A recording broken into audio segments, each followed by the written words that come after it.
Welcome to the first 2024 College Viability Report Analysis. Hi, my name is Gary Stocker.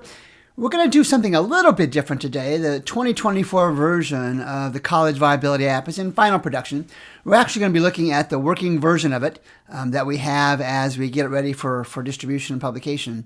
And I've selected a set of 6 or 7 Illinois private colleges just to kind of give you a feel for what the new 2022 data looks like.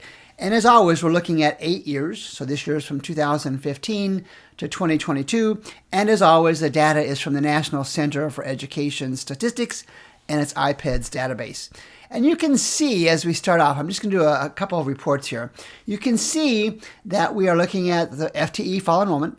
So the FTE equivalent is the one that we always use. It provides a more standard reporting. And you can see the colleges that we have selected in no particular order. They just happen to be in Central Illinois. Illinois in general, and the Midwest in really large general, and the Northeast are the higher risk states. So we grabbed one of those. And you can see for our set of colleges here that each and every one over the last 8 years has had a decrease in enrollment. Now, as I recall, there are some with the occasional spikes on there. I'm trying to find one. Some are a little flat. Looks like Eureka had a jump from one year to the next. But you want to look at when you see jumps like that is look at the tuition discounts. How much of the store did a college like Eureka have to give away to get students to enroll?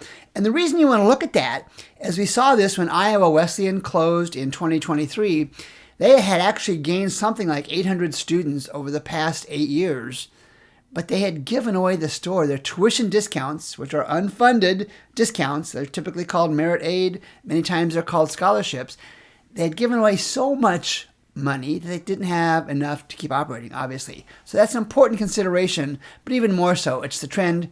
If you can't grow your business over 8 years, and only Illinois College, as I look at this, has done so, you got to have concerns. Maybe a spike a year or two, but what's the overall trend? And let's take that to graduation rates. And if you followed my reporting before, if you followed my analyses in previous years, the graduation rates are one that is the hidden tragedy. So let me just sort these quickly. And we can see some strong examples. And I'll back up for a second. At College Viability, we considered a minimum threshold for a 4-year graduation rate to be 50%, 50%. If a college cannot graduate 50% of its students in 4 years, sometimes less, that's not a good thing. Matter of fact, we've coined the phrase coin toss college. It's the same thing as tossing a coin, whether your child or you will graduate from a college who can't even graduate half of their students in 4 years. And look at the numbers here. While Illinois Wesleyan, a strong organization, Illinois College doing well, Greenville, the average isn't above 50%. They had one near 50% in 2022. But look at Millikin and McKendree and Eureka and Blackburn. Why go to a college that can't graduate its students? And let's take it one step further. Let's give them 2 more years. Let's look at the 6-year rate. Let me sort this again for 2022. And we see the same pattern. The numbers are slightly higher. And really, all but one graduate at least 50% after 6 years. But let's change the threshold, because I always do. For 6 years, it's got to be 70%. If you can't graduate 7 out of 10 students in 6 years, what's going on? So really, we only see Illinois Wesleyan meeting our threshold. Illinois College is close. But even Greenville and Millikin, McKendree, and Eureka, over 6 years, you're barely graduating half of your students. Don't tell me your enrollment is good. Don't tell me your donations are good. Show me you can get folks to graduate. And the admissions yield is it's kind of an inside baseball term. I always call it the popularity indicator, if you followed my stuff before. And it's really a reference of the number of students who, once accepted by a college, actually show up, attend classes, and pay tuition.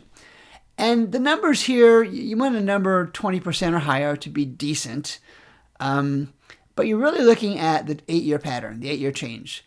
And outside of Illinois Wesleyan, which bumped up a little bit, the other 5 or 6 or 7 have a negative. Let me sort that. The other 5 or 6 or 7 have a decreasing admissions yield, popularity indicator, over the last 8 years. Now, if it's 1 year, nobody cares. But if it's 8 years, that's a pattern. Why are students choosing other colleges, which is one option, or applying and then not choosing any college at all? And let's take a look at a couple more fields. Let's take a look at percent admitted. And again, I'll sort this from 2022. When you're in the really above 80%, it's got to be that your philosophy is have breadth, will admit.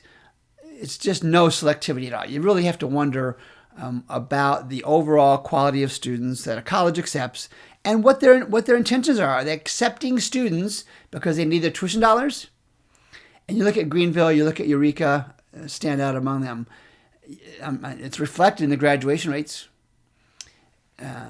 Because if you're bringing in students who aren't prepared for college, they're not going to graduate. You're taking their tuition dollars. In many cases, so we read in the media, you're putting them in debt, and you're not getting them to graduation. Not a good thing.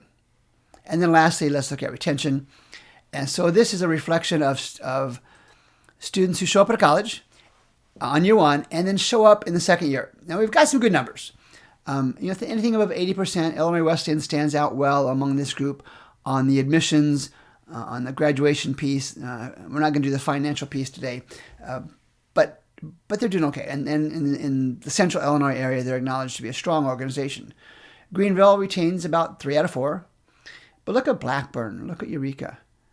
Not even, below 60%. So for every 100 students that show up on year one, only 60, or 57 to read the actual numbers, 57 at Eureka and 38 at Blackburn show up for year 2.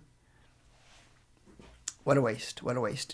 So anyway, that's the quick look at the 2024 version of the College Viability app. We'll have many more of the reports done here in the coming weeks, and we'll make that available through all sorts of social media. We're even this year going to have a parent version, so parents can look at the important factors for them in deciding whether a college is financially strong for sure, but whether it's a college that can provide their child or themselves with a reasonable opportunity to graduate in 4 years, maybe 6 years. This is Gary Stocker with College Viability. We'll talk next time.